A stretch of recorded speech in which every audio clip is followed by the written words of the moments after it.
नमस्कार. दूरदर्शन प्रस्तुत आरोग्य संपदा या कार्यक्रमामध्ये आपल्या सगळ्यांचं मनपूर्वक स्वागत.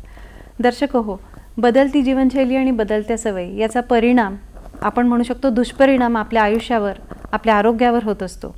आपल्याला माहिती आहे की इंडिया हे डायबिटीजचं कॅपिटल आहे, पण अलीकडे हृदयविकाराच्या समस्या या प्रचंड प्रमाणात वाढत आहेत. आणि म्हणूनच किंवा त्या अनुषंगानं तरुणांमध्ये वाढणारा हृदयरोग, कारणं आणि उपचार हा विषय आज आपण निवडलेला आहे. या विषयावर मार्गदर्शन करण्याकरता आज आपण आपल्या स्टुडिओमध्ये आमंत्रित केलेलं आहे डॉक्टर अमेय बिडकर सरांना. सर नमस्कार, स्टुडिओमध्ये आपलं स्वागत. डॉक्टरांबद्दल सांगायचं तर डॉक्टर MD मेडिसिन आणि DM कार्डिओलॉजी आहेत. सद्यस्थितीत ते कन्सल्टंट अँड इंटरव्हेन्शनल कार्डिओलॉजिस्ट आणि क्रिटिकल केअर फिजिशियन म्हणून कार्यरत आहेत. तर सर आपण चर्चेला सुरुवात करू.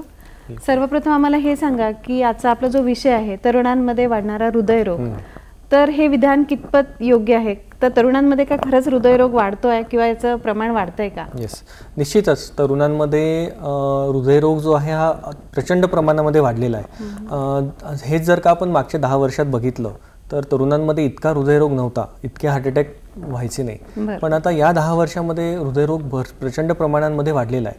तर सुरुवातीला आपण हे बघूया, युवक म्हणजे आम्ही काय कन्सिडर करतो. तो युवक म्हणजे वयोवर्ष गट हा जो आहे हा 20 वर्ष ते 45 वर्ष हा जो गट असतो हा सगळ्यात मुख्य गट असतो. या गटामध्ये हे कार्यवाहक असतात आपल्या फॅमिलीचे, याच्यामध्ये यांचं शिक्षण असतं, यांचे मुख्य जॉब झालेला असतो, काही बिझनेस केलेले असतात, जबाबदाऱ्या सुद्धा ह्याच्यामध्ये असतात.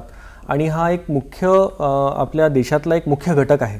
तर आधी अशा या घटकामध्ये कधीच हार्ट अटॅकचं प्रमाण तेवढं नव्हतं, पण मागच्या 10 वर्षामध्ये हे प्रमाण प्रचंड वाढलेलं आहे. आणि याच्यासाठी भरपूर सारे कारणं याच्यासाठी समोर आलेली आहेत.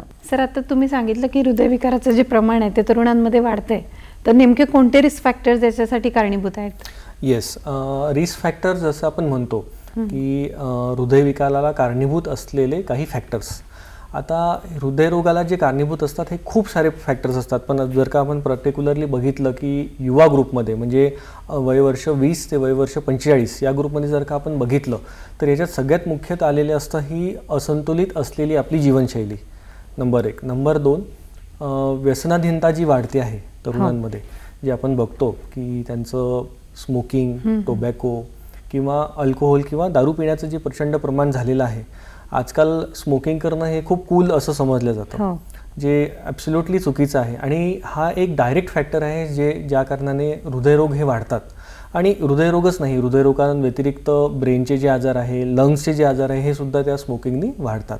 या व्यतिरिक्त ॲडिक्शन, या व्यतिरिक्त तरुणांची वाढलेली स्थूलता, तरुणांची वाढलेली स्ट्रेस घ्यायची प्रवृत्ती, त्यांचं एकाच ठिकाणी बसून राहणं, आणि हे बसून जे राहतात हे तासनतास उठत नाहीत, आणि जरी उठले तरी टॉयलेटला गेले किंवा बाथरूमला गेले पण एक्झरसाईज काही नसते. त्या व्यतिरिक्त रात्र त्यांचा जॉब असतो, रात्र ते एक कंटिन्यू त्यांचं वर्क करत असतात, वर्क फ्रॉम होम असो किंवा त्यांच्या ऑफिसमधलं वर्क असो. हा रात्रीचा घेणारा ताण, हा रात्रीचा असलेला स्ट्रेस, या व्यतिरिक्त त्यांचं असलेलं अयोग्य जेवण, अवेळी जेवण, आणि बिलकुल त्यांच्या जेवणामध्ये बॅलेन्स फूड ज्याला आपण म्हणतो किंवा एक संतुलित आहार ज्याला आपण म्हणतो हा बिलकुल नसतो.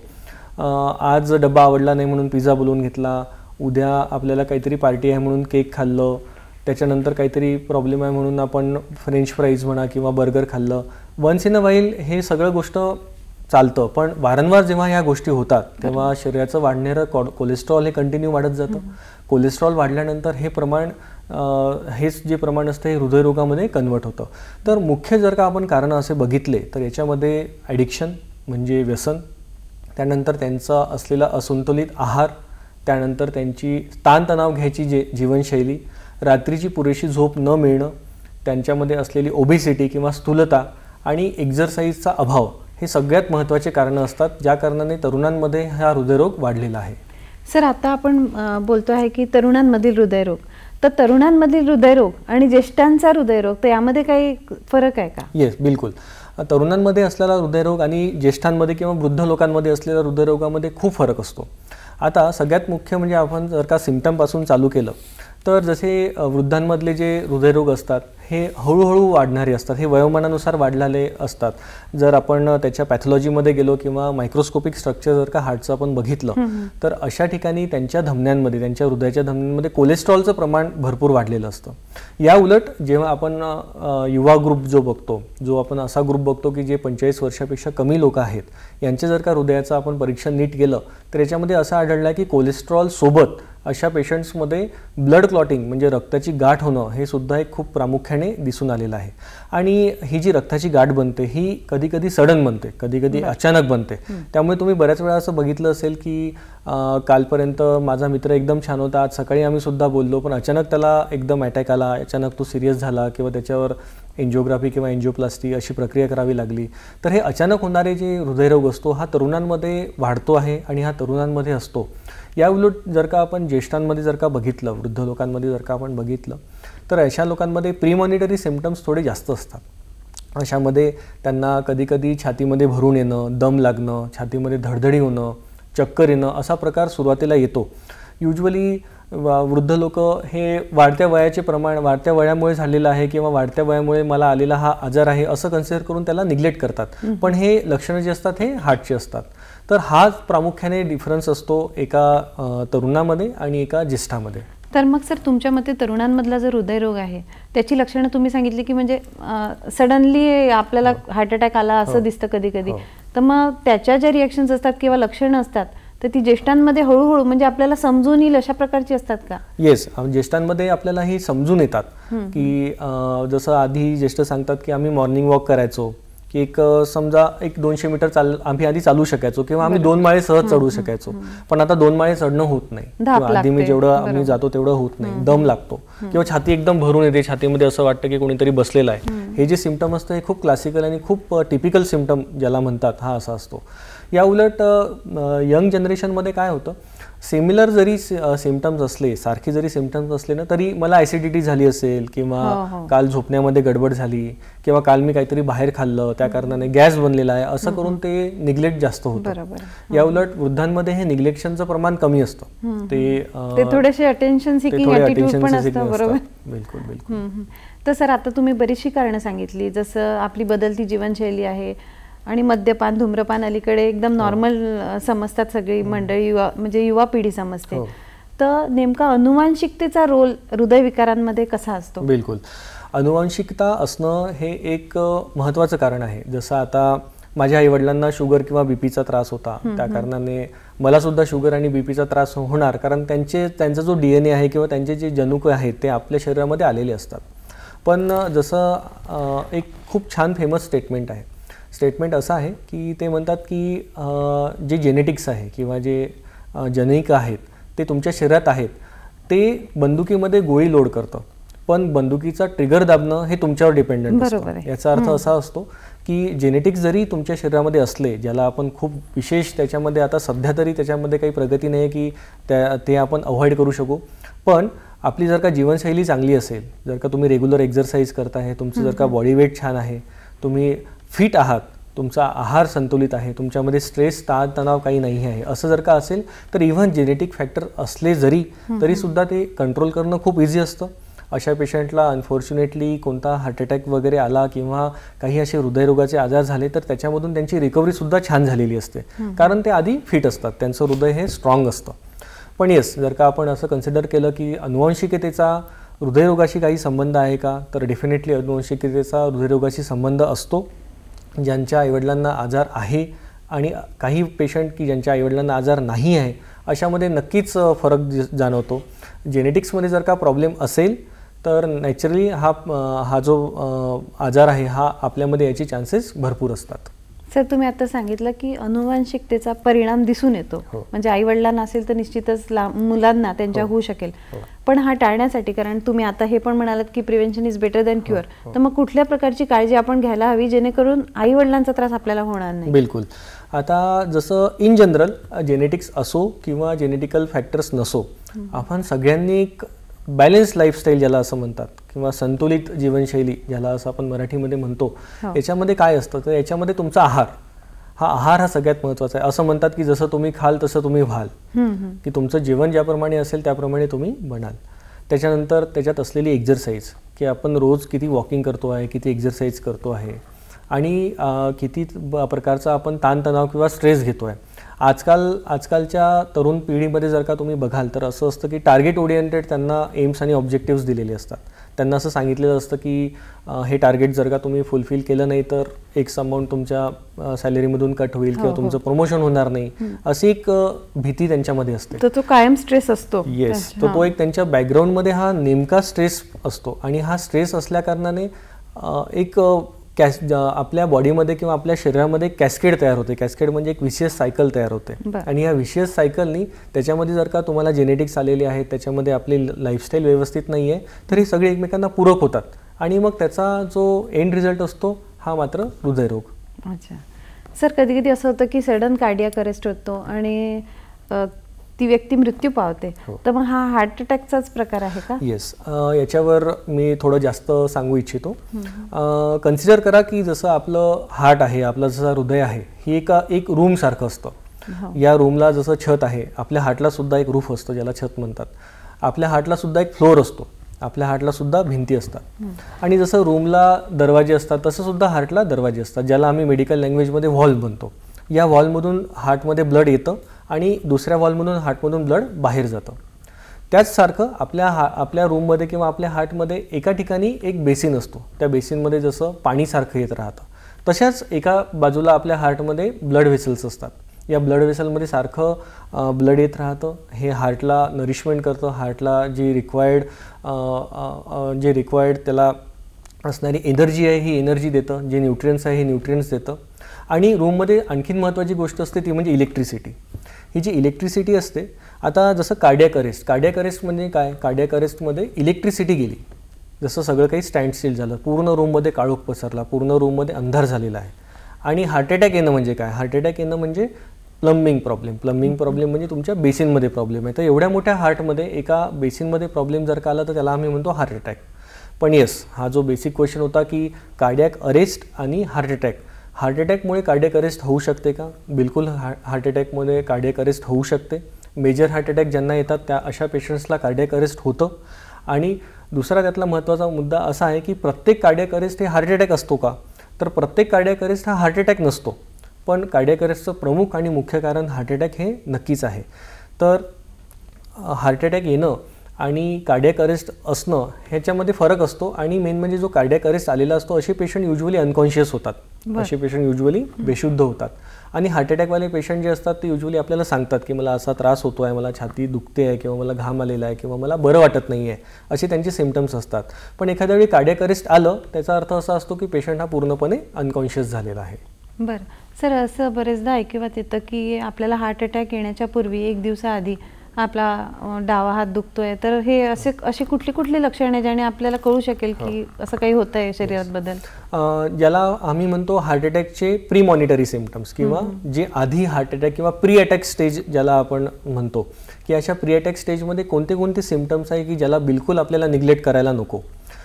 जसं फॉर एक्झाम्पल याला आम्ही 2 ग्रुपमध्ये डिवाईड केलेलं आहे. तर दुसरा ग्रुप, पहिला ग्रुप आणि दुसरा ग्रुप. तर पहिल्या ग्रुपमध्ये टिपिकल सिम्पटम्स असे म्हणतात. तर टिपिकल सिम्पटममध्ये 3 मुख्य सिम्पटम्स असतात. नंबर 1, छातीवर दबाव, की छाती दुखते म्हणजे कशी दुखते, की असं वाटतं की छातीवर कोणीतरी येऊन बसलेलं आहे किंवा माझ्या छातीवर कोणीतरी वजन ठेवलेलं आहे असं वाटणं. दुसरं असतं की छातीमध्ये धडधडी होणं.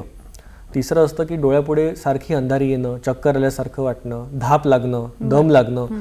हे हार्टचे मुख्य सिम्पटम्स आहे, याला बिलकुल निग्लेक्ट करायला नको. या व्यतिरिक्त दुसरी जी सिम्पटम्स किंवा दुसरा जो क्लास असतो त्याला एटिपिकल सिम्पटम्स असं म्हणतात. बरं सर, आपण हे जे सिम्पटम्स तुम्ही सांगता यावर पुन्हा आपण चर्चा करू. तत्पूर्वी घेऊ एक छोटीशी विश्रांती. दर्शक हो, कुठेही जाऊ नका, बघत राहा आरोग्य संपदा.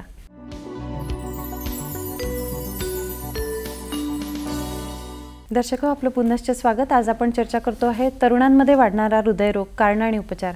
आणि आपल्यासोबत आहेत doctor Amey Bidkar sir. Sir, आपण चर्चा करत होतो की सिम्पटम्स कसे असतात जेणेकरून आपल्याला कळेल की आपल्याला हार्ट अटॅक येऊ शकतो आहे किंवा येतो आहे. बरोबर. तर काय सांगा? तर जसं आपण आधी पण बघितलं की टिपिकल सिम्पटम्स असे असतात की ज्याच्याकडे आपल्याला बिलकुल निग्लेक्ट करायला नको. आपल्याला याच्यावर बिलकुल त्याच्यावर उपचार घेणं किंवा त्याच्यावर डायग्नोसिस करणं हे फार महत्त्वाचं असतं. आता दुसरा गट असतो की जो युजली असे सिम्पटम्स असतात की त्याला आपल्याला असं वाटतं की काहीतरी दुसरा आजार असेल, म्हणजे हार्टचा आजार सोडून किंवा एखाद्या वेळी दुसरा आजार असेल, आणि असे सिम्पटम्स जे असतात हे निग्लेक्ट होतात. तर आता असे कोणते सिम्पटम्स आहे की जे हार्टचे असू शकतात पण निग्लेक्टसुद्धा केले जातात, त्याला आम्ही एटिपिकल सिम्पटम्स असं म्हणतो. त्याच्यामध्ये मुख्य कारण असतं ॲसिडिटी. ॲसिडिटी होणं किंवा हायपर ॲसिडिटी होणं, स्पेशली अशी ॲसिडिटी की जी ॲसिडिटीच्या गोळ्या घेतल्यानंतर सुद्धा जात नाही, किंवा अशी ॲसिडिटी की जी काही बिना कारणाने आलेली असते. जसं काही तुम्ही स्पायसी खाल्लेलं आहे किंवा तिखट खाल्लं किंवा एखाद्या वेळी चहा किंवा कॉफी जास्त होते तेव्हा आपल्याला ॲसिडिटी होते, त्याला काहीतरी कारण असतं. पण अशी ॲसिडिटी की ज्याला काही कारण नाही आहे किंवा इव्हन काही मेडिसिन आपण घेतल्यानंतर सुद्धा ही ॲसिडिटी जात नाही आहे, तर ही नक्की काळजी करण्यासारखी ॲसिडिटी असते. ही जी ॲसिडिटी झालेली आहे ही नक्की हार्टच्या आजारामुळे असू शकते. त्याच्यामुळे अशी ॲसिडिटीकडे बिलकुल दुर्लक्ष करू नये. त्यानंतर असलेला दुसरं मुख्य एटिपिकल सिम्पटम म्हणजे बॅक पेन, पाठ दुखणे. आता बऱ्याच वेळा असं वाटतं की मी सारखं टेबलवर बसून आहे, डेस्कवर बसून माझं कम्प्युटरमध्ये काम करतो आहे, तर बसून बसून माझी एखाद्या वेळी पाठ लागली असेल किंवा पाठ मला दुखत असेल. पण हे जेव्हा असतं की असे जे पाठ दुखतात की जी आपल्या कामामुळे झालेली आहे किंवा जी आपण डेस्कवर बसून केलेली आहे, अशी पाठदुखी जी आहे ही पाठदुखी रेस्ट केल्यावर, म्हणजे झोपून झाल्यावर किंवा पाठ थोडं सरळ केल्यावर किंवा स्ट्रेचिंग वगैरे केल्यानंतर ही पाठदुखी जाते. आपल्याला म्हणजे चांगलं वाटतं, रिलॅक्स वाटतं. आपल्याला रिलॅक्स वाटतं. पण आपण झोपलो किंवा आपण स्ट्रेचिंग केलं किंवा आपण काही त्याच्यावर मेडिसिन घेतली तरीसुद्धा ही पाठदुखी जात नाही आहे, ही वारंवार येत आहे. अशी पाठदुखी जी डेस्कवर न बसता सुद्धा येते, इव्हन आपण जेवायला बसलो किंवा आपण थोडं चाललो फिरलो किंवा आपण झोपलेलो आहे तरीसुद्धा वारंवार आपली पाठ दुखत आहे, तर हे सिम्पटमसुद्धा निग्लेक्ट करायला नको.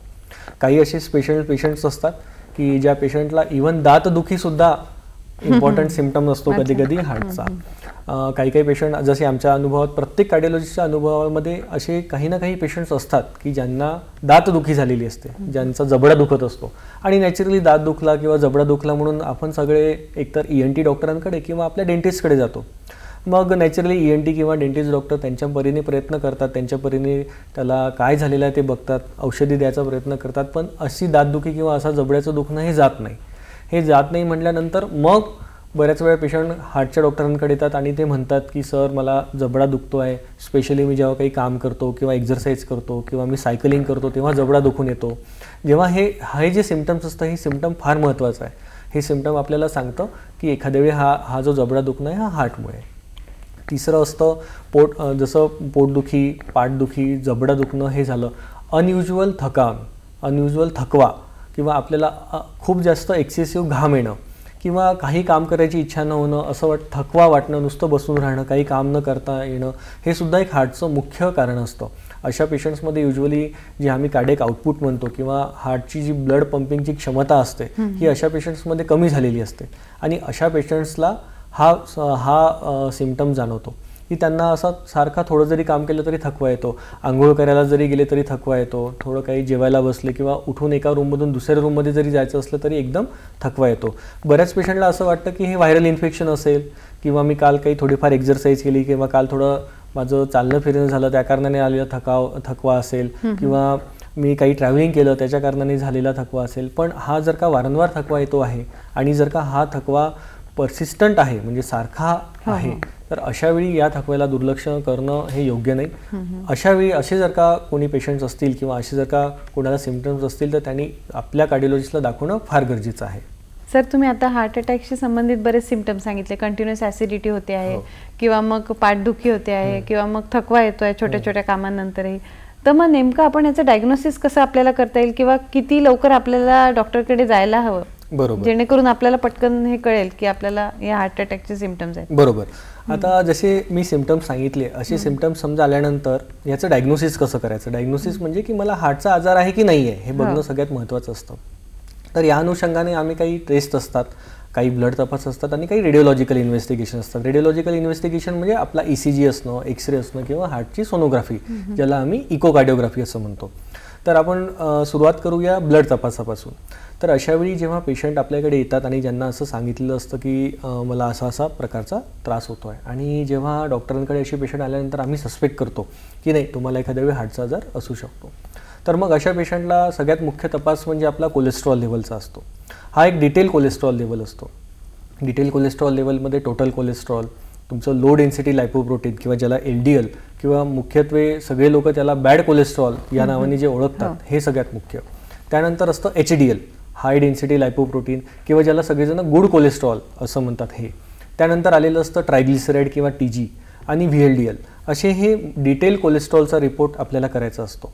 हा डिटेल कोलेस्ट्रॉलचा रिपोर्ट जोपर्यंत येत नाही तोपर्यंत पेशंटला बाकीचे जे इन्व्हेस्टिगेशन्स असतात ते करणंसुद्धा गरजेचं असतं. जसं शुगर, फास्टिंग शुगर म्हणजे उपाशीपोटी केलेली, आणि post lunch sugar. Post lunch sugar म्हणजे जेवल्यानंतर 1.5 तासांनी किंवा 90 मिनिट्स ज्याला आम्ही म्हणतो त्याच्यानंतर केलेली ही शुगर. त्या व्यतिरिक्त HbA1c. HbA1c म्हणजे जर का या पेशंटला शुगर निघालं तर त्याचं शुगर हे मागच्या 3 महिन्यापासून कसा ट्रेंड होता तो आपल्याला कळतो. त्यांनी ट्रीटमेंट आपली व्यवस्थित होते. त्यांनी एक आपल्याला कळतं की पेशंटचं कधी शुगर वाढलेलं आहे, कधीपासून त्याला हा शुगरचा आजार झालेला आहे हे सुद्धा त्याच्यातून आपल्याला कळतं. त्यानंतर मुख्य तपास असतो जे समजा हृदयाच्या स्नायूंना किंवा हृदयाच्या मसलला जर का इंजुरी झाली असेल तर अशासाठी काही स्पेसिफिक तपास येतात जे आम्ही हार्ट अटॅकच्या पेशंटला वापरतो. त्याला CPK-MB किंवा TROP-T असं म्हणतात.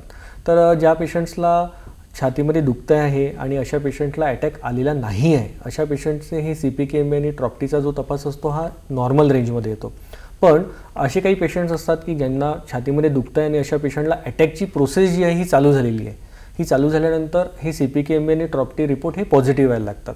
आणि CPK आणि TROP-T हे रिपोर्ट एकदा पॉझिटिव्ह आले म्हणजे त्याला शिक्कामोर्तब होतं की हा पेशंट हार्टचा आहे, या पेशंटला हार्टचा आजार होतो आहे. त्यामुळे हे ब्लड तपास सगळ्यात मुख्य असतात.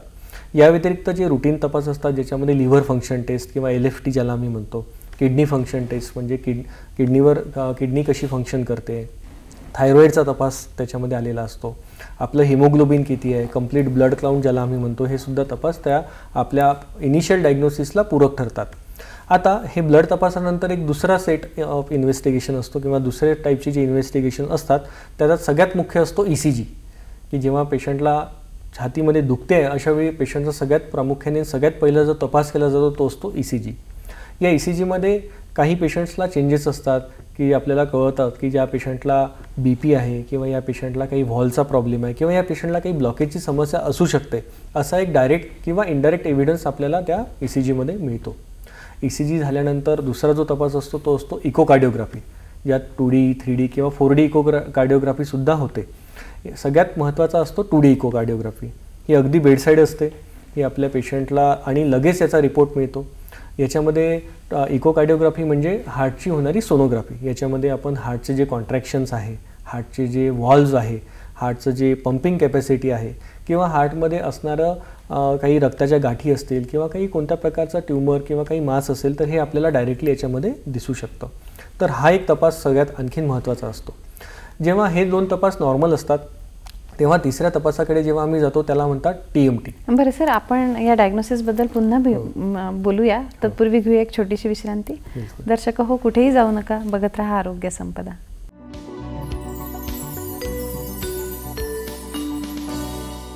दर्शक हो, आपलं पुनश्च स्वागत. सर, आपण चर्चा करत होतो हार्ट डिसीजेसच्या डायग्नोसिसबद्दल. काय येस, जसं आता ब्लड इन्व्हेस्टिगेशन आपण बघितले, त्यानंतर ECG आणि इको हे सुद्धा आपलं डिस्कशन झालं.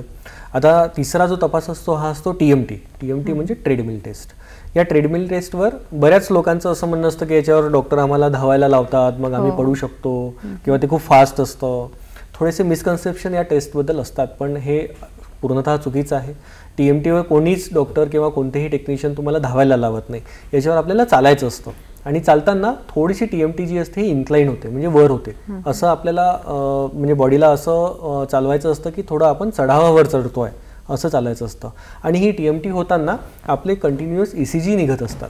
आणि जेव्हा TMT करताना जसं काही ब्लॉकेजेस जे असतात हे इनिशियल स्टेजेसमध्ये रेस्टिंग कंडिशनमध्ये किंवा आपण जेव्हा बसलेलो असतो किंवा काही एक्झरसाईज करत नसतो अशा ठिकाणी आपल्याला ओळखू येत नाही, अशा ठिकाणी आपल्याला त्याला आपण जाणू शकत नाही.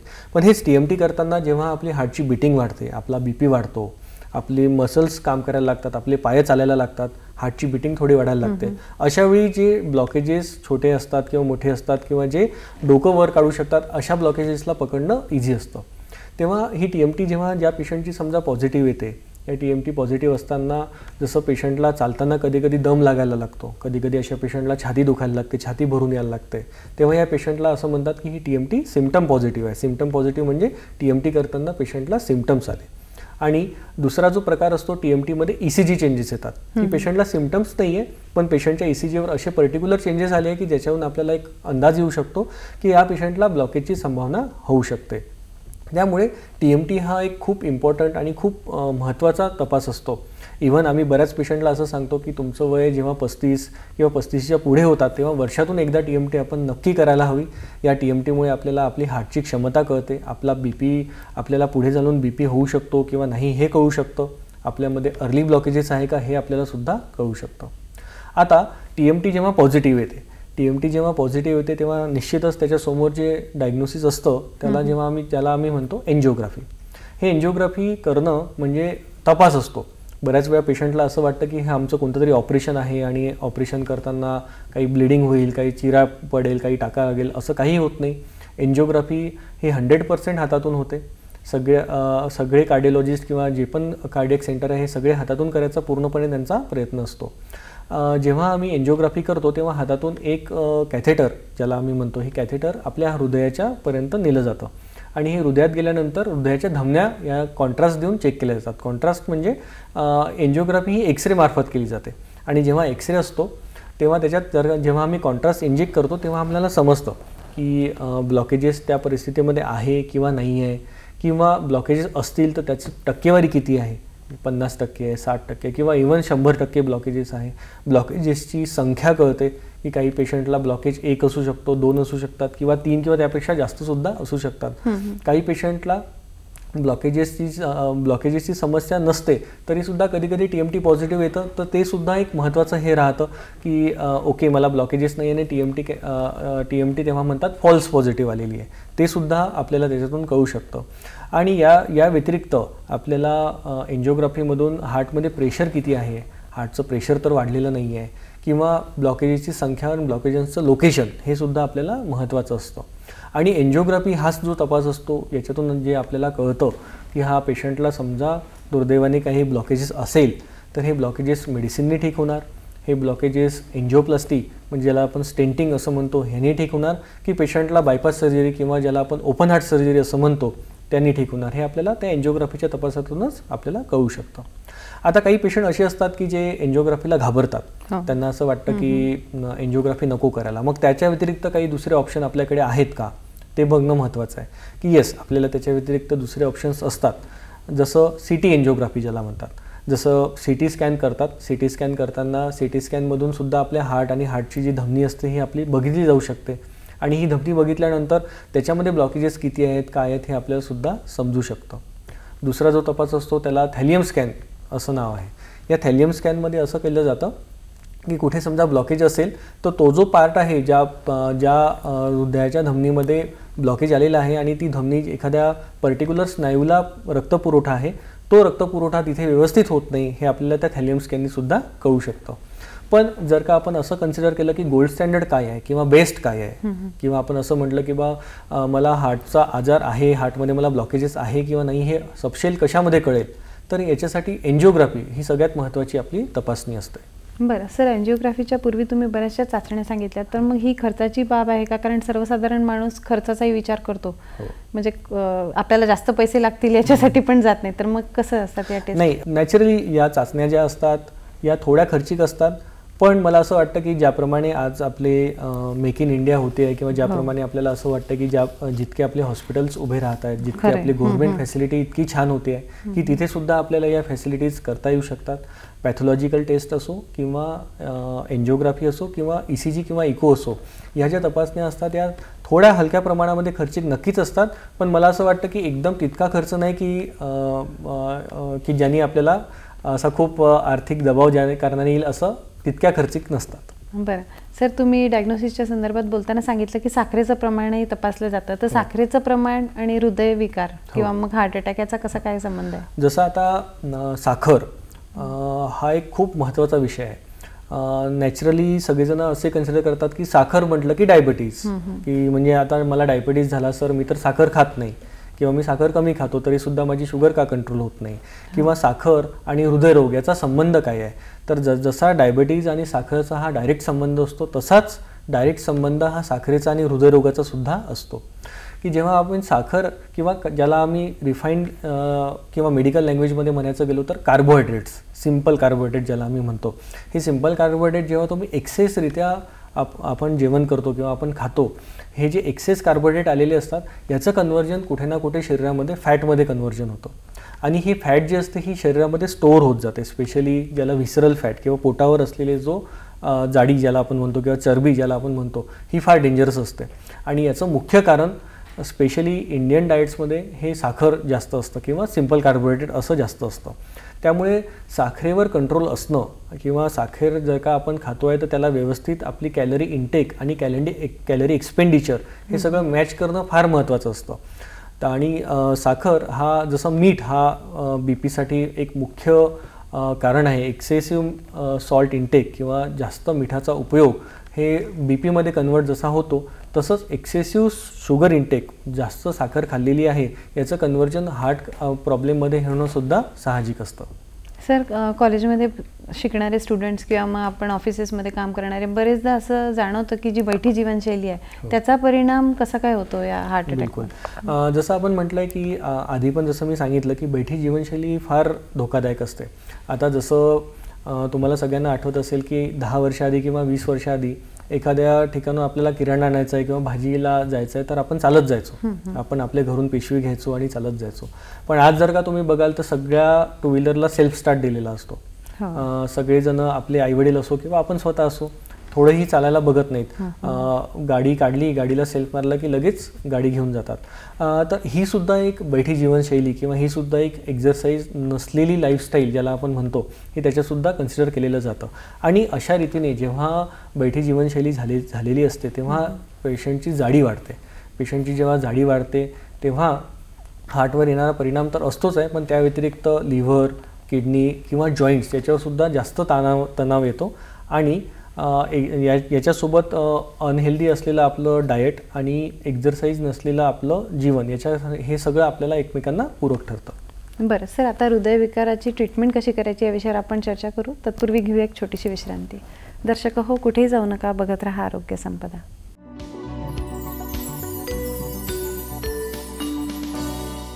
दर्शक आपलं पुन्हा स्वागत. सर, आपण आता हार्ट अटॅकच्या ट्रीटमेंटबद्दल बोलणार आहे. त्यापूर्वी मला एक प्रश्न विचारावासा वाटतो की कोरोनानंतर हृदयविकाराचं प्रमाण जे आहे ते तरुणांमध्ये वाढलेलं दिसतं, तर हे याबद्दल काय सांगा? बऱ्याच लोकांना असं वाटतं की कोरोना आला त्या कारणाने हार्ट अटॅक्स वाढले किंवा हार्टमध्ये क्लॉटिंग झालं, पायामध्ये किंवा ब्रेनमध्ये क्लॉटिंग झालं, किंवा कोरोनाच्या व्हॅक्सिनमुळे बरेच जण असं म्हणतात की हे प्रश्न झालेला आहे. आता याचं उत्तर मी सांगू शकतो की हे पूर्णपणे खरं नाही आहे. हे पार्टली खरं असू शकतं की हां, कोरोना हा व्हायरस होता, या व्हायरसमुळे ज्या पेशंटला सिव्हिअर कोरोना डिसीज असा झाला अशा पेशंट्सला हार्टमध्ये किंवा पायामध्ये क्लॉटिंग्स आलेले होते, हे खरं आहे. पण याच्यामध्ये पूर्णपणे कोरोनाचा दोष नाही. याच्यामध्ये जेव्हा कोरोना आला तेव्हा आपल्या पूर्ण देशामध्ये लॉकडाऊन झालं. लॉकडाऊन झाल्यानंतर work from home he concept आली. जे जिम चालू होते किंवा जे लोक जिमला जायचे त्यांचं जिम जाणं बंद होऊन गेलं. जे लोक मॉर्निंग वॉक करायचे त्या लोकांचं मॉर्निंग वॉक होणं बंद होऊन गेलं. ती त्या काळाची गरज पण होती. पण या कारणाने बरेचशी तरुणाई ही सिडेंटरी लाईफस्टाईलकडे वळाली. त्यांना असं वाटलं की आपण घरून सुद्धा काम करू शकतो, आपण खूप जास्त चाललो फिरलो नाही तरी सुद्धा काम भागतं. प्लस जेव्हा हा कोरोना पिरियड आला त्या कारणामध्ये तेव्हामध्ये बरंच सारं अनहेल्दी डाएट खाण्यात जास्त आलं. त्या पिरियडमध्ये लोकांची एक्झरसाईज आणि हे सगळं काही बंद होतं. आणि कोरोनाचं एक वेगळं टेन्शन, कोरोनामध्ये असलेलं एक वेगळं एक बॅड एन्व्हायरमेंट त्यामध्ये भरपूर होतं की कोणाची रिलेटिव्सची डेथ झाली, कोणाची फ्रेंडची डेथ झाली, कोणी खूप सिरियस आजार आहे. त्यामुळे तो बेसलाईन स्ट्रेस भरपूर त्या पिरियडमध्ये होता. आणि हे सगळे कारणं एकत्र आल्या कारणाने हे सगळे कारणं सोबत असल्या कारणाने अशा पेशंट्सला किंवा अशा लोकांना हार्टमध्ये ब्लॉकेज होणं किंवा हार्टमध्ये सडन ब्लड क्लॉटिंग होणं हे तिथे आपल्याला मिळालं. पण हे सगळ्या पेशंटला झालं नाही. की ज्यांना पण कोरोना झाला होता अशातले काही पेशंट असे होते की ज्यांना ही सिस्टीम झाली. व्हायरस जेव्हा बॉडीमध्ये जातो तेव्हा आपली इम्युन सिस्टीम किंवा आपली रोगप्रतिकारक शक्ती किंवा व्हायरसच्या अगेन्स्ट काम करणारी जी रोगप्रतिकारक शक्ती असते ही त्या व्हायरससोबत कसं बिहेव करते याच्यावर जास्त ते अवलंबून असतं. कारण कोरोना तर त्या प्रॅक्टिकली जर का आपण विचार केला तर कोरोना झाला सगळ्यांनाच. व्हॅक्सिन ऑलमोस्ट आपण तर जगामध्ये सगळ्यात जास्त लोकांना व्हॅक्सिन दिली, पण सगळ्यांना कुठे हार्ट अटॅक आला, सगळ्यांना हार्ट अटॅक नाही आला. त्याच्यामुळे असं डायरेक्ट रिलेशनशिप असणं की बा कोरोना किंवा व्हॅक्सिनमुळे आम्हाला हार्ट अटॅक आलेला आहे हे मला योग्य वाटत नाही किंवा हे मला तितकं खरं वाटत नाही. बरं सर, आता आपण ट्रीटमेंट पार्टकडे वळूया. तर हार्ट अटॅक आला तर लगेच आपण कुठली ट्रीटमेंट त्या पेशंटला द्यायला हवी? बरोबर. आता जसं काही पेशंट्स असे असतात की ज्यांना सडन हार्ट अटॅक येतो की एकदम छाती दुखून येते, त्यांना घाम यायला लागतो, दम लागतं आणि अशा पेशंट्सला म्हणजे जीवघेणी सिम्पटम्स ज्याला आपण म्हणतो असे येतात. किंवा आणि एक दुसरा सेट असतो असे पेशंटला जसे आम्ही मी तुम्हाला सांगितले की काही पेशंटला ECGमध्ये चेंजेस आले, काही पेशंटला इकोमध्ये आले आणि काही पेशंटला TMTमध्ये तपास आला. TMTच्या तपासामध्ये असं आढळलं की ब्लॉकेज असू शकतात. या दोन्ही पेशंटची कोरोनरी एन्जिओग्राफी होते आणि एन्जिओग्राफी झाल्यानंतर मग त्या एन्जिओग्राफीमध्ये आपल्याला असं कळतं की या पेशंटला ब्लॉकेज आलेला आहे. तर आपण पहिल्या पेशंटकडे वळू. पहिले पेशंट म्हणजे ज्यांना सडन हार्ट अटॅक अशा पेशंटला आलेला आहे. असे पेशंट जेव्हा हॉस्पिटलमध्ये येतात तेव्हा त्यांचं इमिजिएट एक ECG आणि इको होतो. ECG आणि इको झाल्यानंतर त्यांचे काही ब्लड तपास असतात, हे ब्लड तपास होतात आणि अशा पेशंटला आपल्याला एन्जिओग्राफीला घ्यावं लागतं. तर जेव्हा आम्ही एन्जिओग्राफी करतो तेव्हा आम्हाला नॅचरली जेव्हा पेशंटला सडन हार्ट अटॅक आलेला असतो तेव्हा नक्की आम्हाला त्याच्यात ब्लॉकेज आढळतात. त्या ब्लॉकेजच्या आजूबाजूमध्ये काही प्रमाणामध्ये ब्लड क्लॉटिंग झालेलं असतं. तर अशा पेशंटला ते ब्लड क्लॉटिंग रिमूव्ह करणं, तो ब्लॉकेज जो झालेला आहे त्याला त्या क्षणी रिमूव्ह करणं आणि जो ब्लड प्रवाह हृदयाचा खंडित झालेला असतो, जो थांबलेला असतो, त्याला रिएस्टॅब्लिश करणं किंवा म्हणजे त्याला पुन्हा पूर्ववत चालू करणं हे महत्त्वाचं असतं.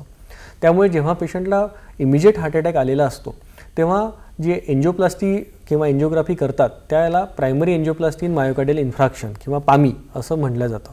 तर अशावेळी पेशंटला एक ब्लॉकेज असेल काय किंवा पेशंटला 3 ब्लॉकेज असतील काय, ज्या नसमुळे किंवा ज्या धमनीमुळे पेशंटला हार्ट अटॅक आलेला आहे ह्या नसला सगळ्यात आधी पूर्ववत करणं हे महत्त्वाचं असतं.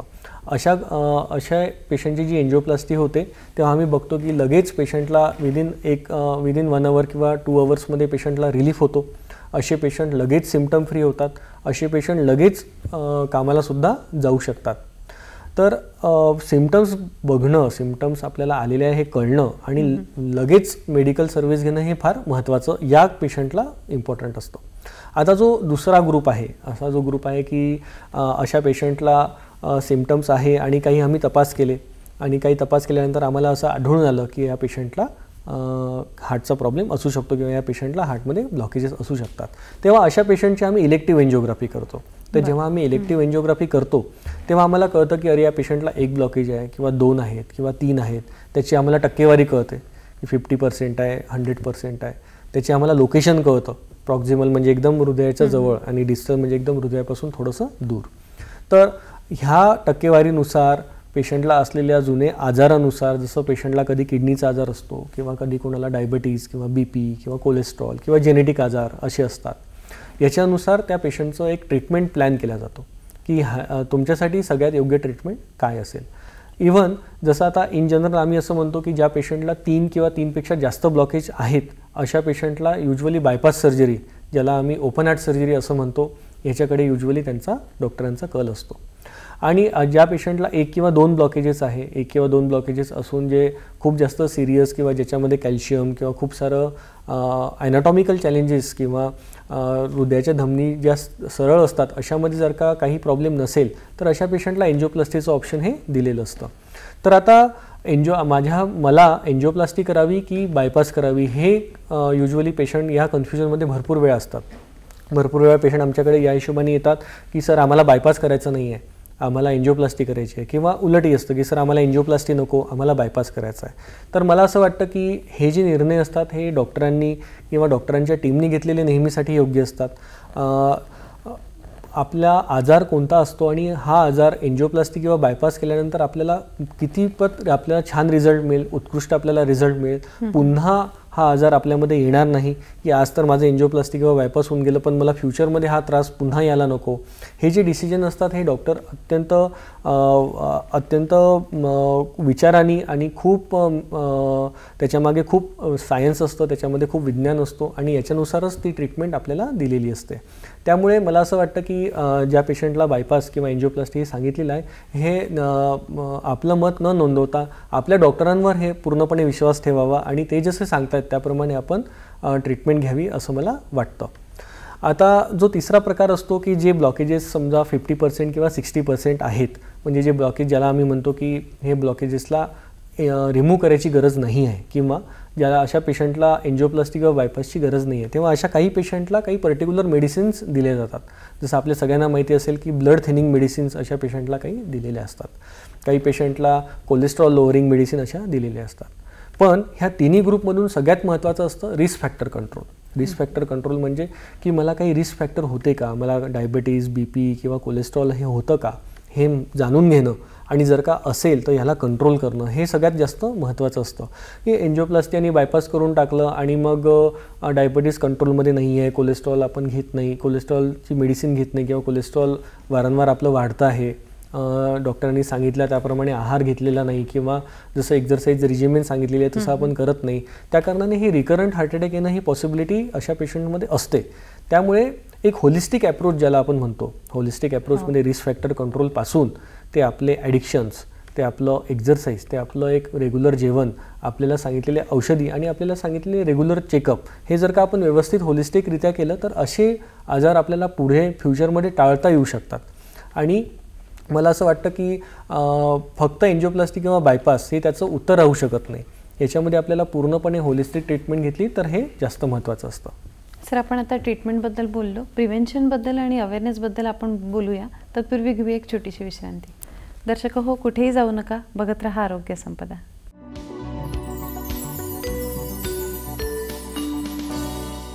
दर्शक हो, आपलं पुन्हा स्वागत. सर, आपण ट्रीटमेंटबद्दल बोलत होतो, पण आता हा हार्ट अटॅक आपल्याला होऊच नाही किंवा येऊच नाही त्याच्यासाठी आपण कुठली काळजी घ्यायला हवी? बिलकुल, हे सगळ्यात महत्त्वाचं आहे. जसं आम्ही सगळ्यांनी ऐकलेलं आहे, prevention is always better than cure, आणि हे ॲब्सोल्युटली खरं आहे. याच्यामध्ये काही कोणाचंच दुमत असू शकत नाही. तर आता हे आजार आपल्याला होऊ नये याच्यासाठी आपण काय प्रिव्हेन्शन करावं, तर सगळ्यात महत्त्वाचं म्हणजे ह्या आजारांबद्दल आपल्याला माहिती असायला हवी. आणि एक महत्त्वाची गोष्ट आहे की हा आजार कोणालाही होऊ शकतो हे आपल्याला माहिती असायला पाहिजे. की मी आता तरुण आहे, माझं तर वय 30च आहे, आता 30 वर्षामध्ये थोडी ना हार्टचे आजार असतात, हे असं आपल्या मनात न राहणं हे सगळ्यात जास्त महत्त्वाचं असतं. आणि जसं मी आधी पण सांगितलं की जसे खाल तसे व्हाल ही एक मराठीमध्ये म्हण आहे. त्याच्यामुळे सगळ्यात महत्त्वाचा असतो आपला आहार, की आपला घरचा आहार. जशी माझी आजी किंवा आमची आजी सांगायची की जेवण बनवल्याबरोबर तू थंड व्हायच्या आधी खाऊन घे किंवा 1 तासाच्या आत त्याला खायचं असतं, कारण त्याच्यामध्ये जे प्रथिने असतात, त्याच्यामध्ये जे व्हिटॅमिन किंवा मिनरल्स असतात हे प्रिझर्व असतात. आणि हेच जर का जेवण आपण पुन्हा जर का गरम केलं किंवा पुन्हा मायक्रोवेव्हमध्ये गरम केलं तर त्यातले प्रथिने वगैरे सगळे डिस्ट्रॉय होऊन जातात. त्यामुळे आहार योग्य असणं हे खूप महत्त्वाचं आहे. संतुलित आहार असणं. संतुलित आहारामध्ये खूप जण मला विचारतात की सर संतुलित आहार म्हणजे काय? तर संतुलित आहार म्हणजे जास्तीत जास्त ग्रीन लिफी व्हेजिटेबल म्हणजे हिरव्या पालेभाज्या आपल्या शरीरामध्ये, आपल्या ताटामध्ये असणं, जास्तीत जास्त फायबरयुक्त पदार्थ आपल्या ताटामध्ये असणं, म्हणजे ज्याला आपण गाजर, काकडी किंवा बीट, मुळा ज्याला आपण म्हणतो, हे आपल्या शरीरामध्ये, आपल्या ताटामध्ये जास्तीत जास्त असणं. त्या व्यतिरिक्त ॲडिक्वेट अमाऊंट ऑफ प्रोटीन, म्हणजे जसं डाळ असते किंवा सोयाबीन आहे किंवा पनीर आहे, याचा ॲडिक्वेट आपल्या ताटामध्ये समावेश घेणं हे गरजेचं असतं. स्प्राउट्स किंवा ज्याला कडधान्य म्हणतात हे सुद्धा आपल्या शरीरामध्ये जाणं फार गरजेचं असतं. या व्यतिरिक्त महत्त्वाचा रोल असतो फळांचा, की सीझनल फळं ज्याला म्हणतात, की सीझनल फळं खाणं खूप महत्त्वाचं आहे. जसं म्हणतात की apple a day keeps a doctor away, की जर का तुम्ही रोज 1 ॲपल खाल तर डॉक्टर तुमच्याकडे येणार नाही. तर त्याच्या म्हणण्याचा उद्देश हा फक्त ॲपलसाठी नसतो.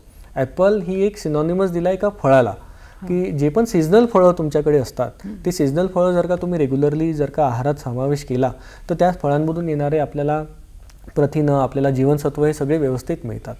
तर आहार सोडून आपल्याला असतो सगळ्यात महत्त्वाचा मुद्दा म्हणजे एक्झरसाईज. तर एक्झरसाईज करणं म्हणजे काय, की सर मी जिम लावू का, किंवा मी काय वजन लिफ्ट करू का, की मी सायकलिंग करू, की मी स्विमिंग करू, असं बरेच जण विचारतात. तर जसा आम्ही सगळे म्हणतो की आपल्या या पृथ्वीवर अमृत तर नाही आहे, पण अमृतासारखाच एक पार्ट जो आपल्या पृथ्वीवर आहे तो म्हणजे वॉकिंग. की जर का तुम्ही व्यवस्थित वॉकिंग केलं आणि रेग्युलर आणि व्यवस्थित वॉकिंग केलं तर किती, म्हणजे तरी आम्ही असं म्हणतो की ॲटलिस्ट 30 ते 40 मिनटं दिवसाला ही रेग्युलर तुम्ही वॉक जर का केली तर तुमचं शरीर एकदम स्वस्थ राहील. वॉकिंग ही सगळ्यात महत्त्वाची एक्झरसाईज. याच्यावर जर का आपल्याला ॲड ऑन करायचं असेल, म्हणजे सायकलिंग करायचं आहे किंवा स्विमिंग करायचं, ह्या सगळ्या एरोबिक ॲक्टिव्हिटीमध्ये कन्सिडर केल्या जातात. आणि स्पेशली सर तरुण पिढीसाठी काय सांगाल? तरुण पिढीसाठी येस, तरुण पिढी जसे मला प्रत्येक वेळ म्हणतात की सर मी जिम लावतो, मला बॉडी बनवायची आहे किंवा मला सुद्धा मस्क्युलर वगैरे व्हायचं आहे, तर त्यांच्यासाठी मी एक महत्त्वाचा संदेश तुम्हाला द्यायची माझी इच्छा आहे. तो म्हणजे हा की कधी पण कोणत्याही गोष्टीचा जो अतिरेक असतो हा वाईटच असतो. त्यामुळे तुम्ही ऐकलं असेल की खूप तरुण जिममध्ये होते, ते तिकडे एक्झरसाईज करताना त्यांना सडन हार्ट अटॅक आला किंवा सडन कार्डियक अरेस्ट आला आणि अनफॉर्च्युनेटली त्यांचा त्याच्यामध्ये मृत्यू झाला. तर हे कशामुळे होतं? हे जेव्हा कोणत्याही गोष्टीचा अतिरेक होतो, जेव्हा आपल्या कॅपॅसिटीच्या बाहेर आपण वेट लिफ्टिंग करायला लागतो, आपल्या कॅपॅसिटीच्या बाहेर आपण काही मशीन्सवर एक्झरसाईज करायला लागतो, तेव्हा मात्र हे आजार होतात. आणि सोबत ते सर धूम्रपान आणि मद्यपान देखील आपल्याला टाळायचं आहे. तुम्ही पण तो महत्त्व, कारण आपल्या तरुण पिढीला आपल्याला हा संदेश पोहोचवणं खूप महत्त्वाचं आहे. जसं मी आधी पण म्हटलं की धूम्रपान आणि अल्कोहोल पिणं हे आजच्या जमान्यामध्ये असं खूप कूल वाटतं, बॉलिवूडमध्ये म्हणा किंवा फॉरेन मूवीजमध्ये सुद्धा ते खूप कूल दाखवतात, पण ते ॲब्सोल्युटली चुकीचं आहे.